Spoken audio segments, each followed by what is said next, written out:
Thanks, Brian. Most of the meetings I go to, I sort of know everybody in the audience. I don't know them by name or anything like that, but I sort of know what they're all about. But this is an eclectic meeting, as all TED meetings are, and I sense that we are an eclectic audience. And, you know, I feel that everybody out there has their own story to tell, and I wish that I had the ability to hear all the stories, but this happens to be my time, so you listen to me for a while. If there's a theme that has permeated today, and I've sort of looked for one, it's overcoming adversity, obstacles, endangerment, the will and the ability to do that, whether it's the pollution in the ocean, the erosion of our beaches, the rising tides, economics, even social adversity. We heard from Teresa how an isolated housewife, suburban housewife, and I just love it. She says, I'm going to go to 100 events, going to go make 1,000 comments, and she did it. Just those kinds of things you take away and remember. So anyway, Cindy Ziff started us out this morning by talking about the endangerment to our ocean environment. And she mentioned, like the superstar creatures out there off our shores. So I'm going to talk about the endangerment to our technological environment and something about the superstar human creatures on our shores. So let me talk a little bit about the past history here at Fort Monmouth, in Monmouth. We have been a famous place in technology. Not too long ago, a well-known German engineer told me, he says, you know, we used to come to Homedale regularly because we came there to worship. That was our Mecca, you know? And hey, it doesn't come anymore. But anyway, just a few highlights of the past accomplishments that have taken place right in our backyard. The first radio signals in America were sent from Atlantic Highlands down to the Sandy Hook Bay below by Guglielmo Marconi, the inventor of radio. He was a young man, about 29 years old, and invented radio about 3 years earlier in Italy. And you have to realize that in 1899, that telegraph had been around for 50 years. Telephone had been around for about 25 years. So the world was already wired. So I thought, why is he up there talking to a ship down at sea? Because there aren't any wires out there. It's the last place left without any wires. And he could show the miracle of radio by being able to talk out to a ship. So that's where he did it, right off up there at the Twin Lights, where there's a plaque for this accomplishment. In 1931, Carl Jansky near Homedale set up an antenna, and he found signals of non-terrestrial origin. And he founded the science of radio astronomy right a few miles from here. December 7th, 1941, when the Japanese planes attacked Pearl Harbor, they were detected by this radar that had been designed and built here at Fort Monmouth. Of course, they ignored it. They said this couldn't possibly be right, but as we all know. But that's one of the many accomplishments at Fort Monmouth. Then in 1947, the whole concept for the cellular network that we have today was conceived at Homedale. And in the decades that followed, the design of the cellular network and the switching the system design was all done here at Homedale. 1960, the first signals to a satellite.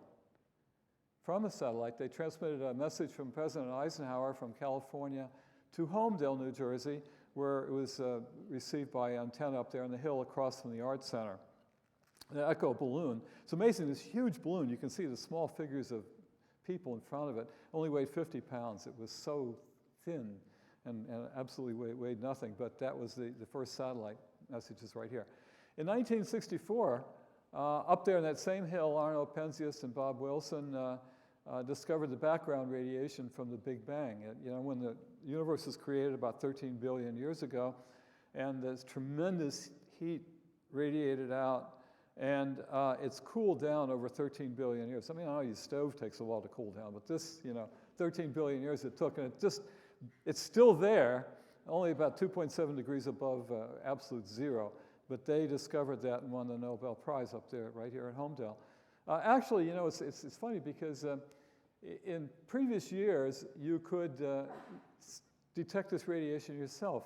If you would tune your TV set between channels and you see a snow on the TV screen, you know, a lot of that snow is just from the background radiation of the Big Bang. You can think about that next time, but people don't turn between channels anymore. But anyway, But we didn't know that was the background radiation from the Big Bang, so they didn't give us a Nobel Prize. In 1962, the big, beautiful Eero Saarinen design lab was opened up in Holmdel. And I show this picture because the water tower out in front was built to look like a transistor. And in my mind, the transistor was the greatest invention of the last century. It was, of course, done here in New Jersey, not in Monmouth County, but up in near Summit. But done by Bell Labs, as was the laser and many other great things. But it always kind of gets me that, you know, every school child learns inventors like Edison, you know, but I bet none of them know who invented the transistor.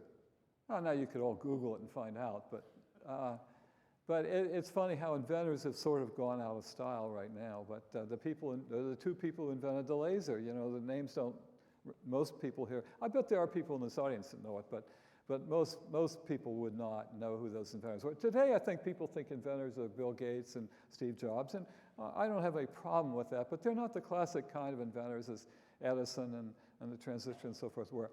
So, and since that time, one of the things that Holmdel's still famous for, probably the last thing, is the optical fiber communication, because they have a small lab up there in Crawford Hill that does world-class work on optical fibers and lasers and optical communications.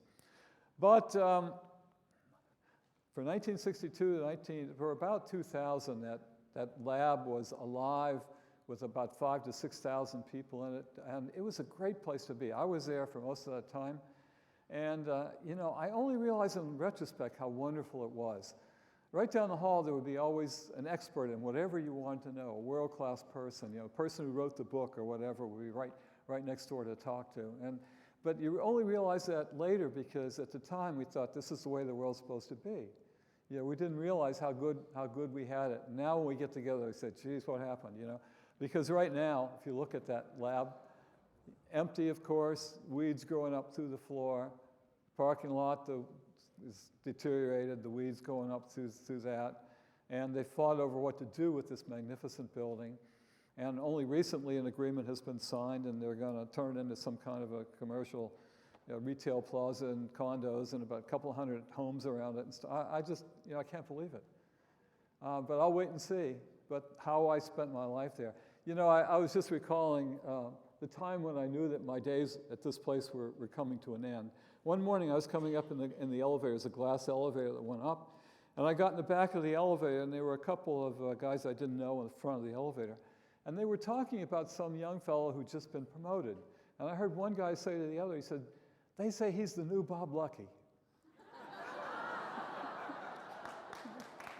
That was really happening.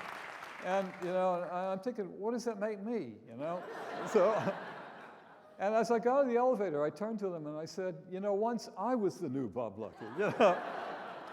Anyway, I went on to other things. But, you know, the question is, what happened to this wonderful environment that we had at Bell Labs, all the wonderful things that came out of there? And there are a lot of reasons. It was a perfect storm of things that happened. And of course, the divestiture in 1983, the Bell system that tore it apart and turned it from a regulated monopoly into competitive businesses, sort of. That probably was the primary reason. But the fact is that the 60s and 70s were the era of great industrial research labs, and they're almost all gone. They didn't go through divestitures. They disappeared too. And what happened, I think, was that the business people who run these, with an eye to the bottom line, came to the conclusion that research does not have a return on investment, or an ROI. Now you take the Bell system, for example. The invention of the laser, the transistor, the Unix operating system, the C programming language, the list goes on and on. What were those worth to society? Enormous. What were they worth to AT&T? Nothing. Nothing. So they said, why should, in a competitive environment, should we sponsor that kind of work? And indeed, it's almost all gone right now. Now, there are other reasons, of course. It's a complicated thing. But that era that we so benefited from here is gone. A lot of the children, the families from that environment still live here in the community. And they're thirsty for things like we have here today. And that's sort of wonderful and a nostalgic thing for me to come back and to share in this. But we also had another place of equal size. Fort Monmouth had about 5,000 people, and another 5,000 or so in the technical companies that surrounded Fort Monmouth, a lot of them down the Industrial Way and so forth, that worked on contracts for Fort Monmouth.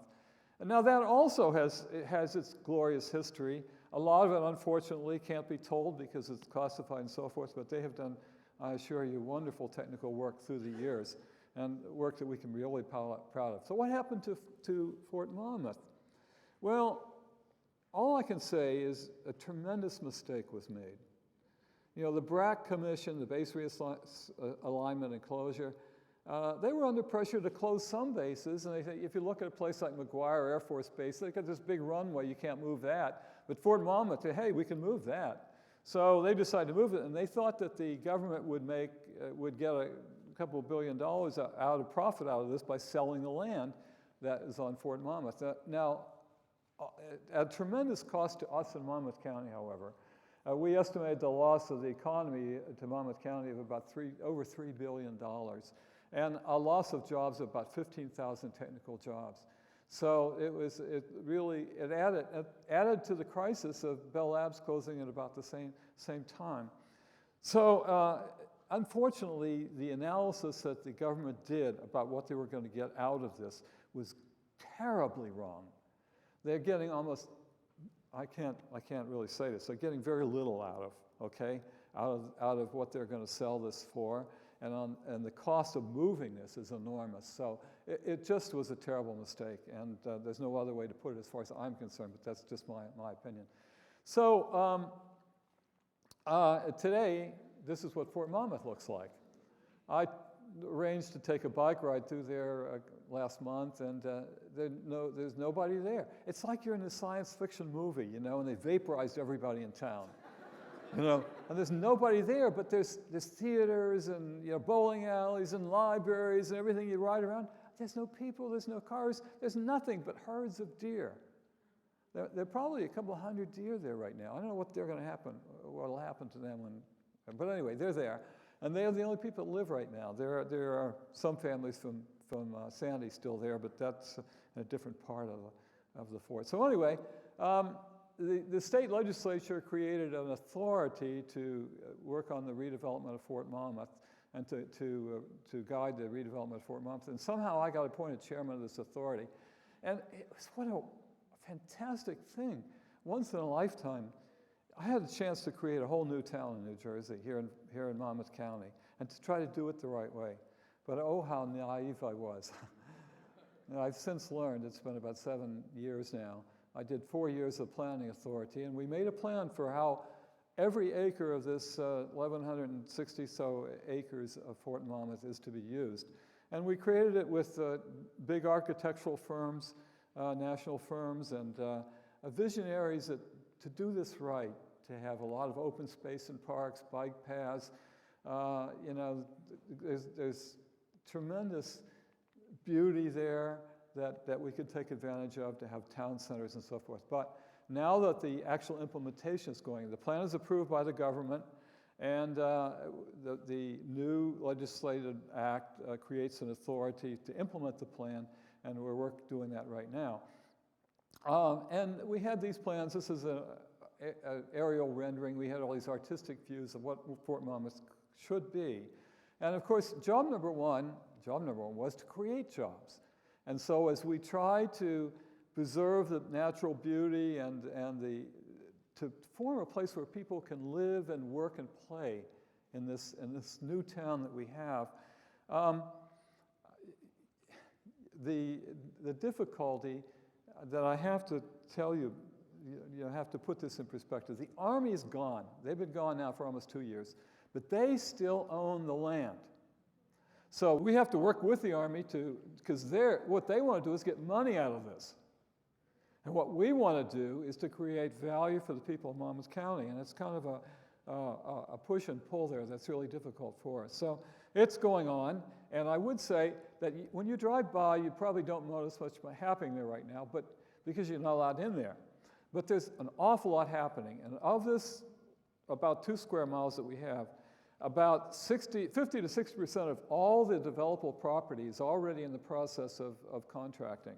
So it's happening out there. We're bringing in tech companies, and we're bringing in lots of things that I think will be good for Monmouth County. So, but the dream, I wanted to have driverless cars in there to take people around. I wanted to bring in a new university, a graduate school, and that might still happen. I hope we can do it, but there's tremendous potential there, even in the loss of the land. So finally, I want to just talk about, as some of the other speakers have mentioned, can New Jersey be a Silicon Valley?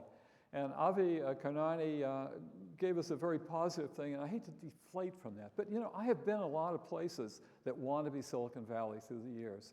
And they've told me why they could be Silicon Valley, and none of them could come close. Now, we have all the ingredients here, but I don't think even Silicon Valley will be Silicon Valley in the future. You know, the traffic there, the cost of living, so forth. But I've been there a lot. I haven't lived there, but I feel it's different there. The air is different. You know, the culture. You go to a restaurant in Palo Alto, and you hear the deals going down all around you. You know, you go to a seminar at Stanford, and you meet people from all the little companies, cocktail hour at the computer museum, or you walk the aisles of Fry's Electronics, and you see it's Geek Heaven. And you don't have that in New Jersey. We don't have watering holes. Finally, I'm going to skip over some of the others, but Karnani also mentioned the fact that we hired Fred Terman back in the late 60s to come and tell us how to do Silicon Valley, because Terman was given credit for creating Silicon Valley. I actually, as a young person, 50 years ago, was in the room with Fred Terman when he went through all this with us, how to do it. And he said, of course, Princeton won't do it. What you need is a Stanford. So we can create a Stanford. And I remember how thrilled I was when I went out, we can do it. We can be Silicon Valley. Well, it didn't happen, and like all consortia, this was a consortia of companies in New Jersey. What happens is you can't hold it together, and that was not held together, so we never built the Stanford that we wanted to build. But the thing that Terman said was that you have the ingredients to build a great university because you have all the famous Nobel Prize winners and the scientists and engineers here that can do it. And all universities are seen from afar by their spires of excellence, by those famous people, not by the buildings and so forth. The university said when you drive across France and you approach Chartres, you don't see the town, you see those spires of excellence. And that's what a great university is like. You know, you see those spires, and you have those people, and you have the shore and the wonderful things here we have. So finally, where are we? The current position, you know. We've lost the old model of the giant laboratories we had. It was part of the problem with New Jersey. We didn't have a lot of these little vibrant companies interacting. We had giant isolated islands of companies. So, I actually have a real world example like this cartoon. I was on a bike trip in France a couple of years ago, and I was lost in Normandy. And I came, and here's a road sign that came up to us. I'll figure this out. You know, I looked at this and I studied. I didn't have a clue. Yeah. But, you know, I did find my way out, and so will we. Thank you.